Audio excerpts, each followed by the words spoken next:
I am 30 weeks today and yung mga bago kong symptoms ay, well, hindi siya bago kasi para akong bumabalik sa first trimester. I feel so exhausted.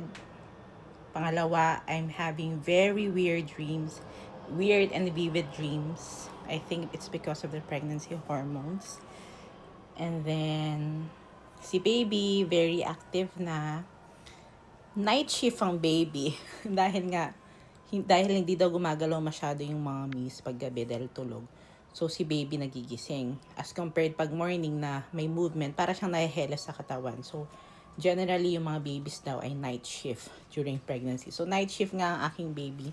Gigising siya ng late ng gabi, tapos gising pa rin siya ng early morning.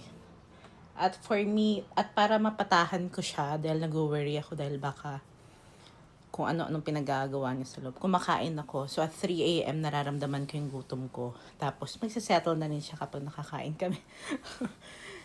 So, 3 days na akong puyat at mas ramdam ko tuloy yung pagod ngayon. And then, my belly is so big. Sabi sa application, lalabas na daw yung pusod na dating nakabaon. So, nakalabas na rin yung pusod ko. So, yun lang ang update ko for 30 weeks. Next week ulit.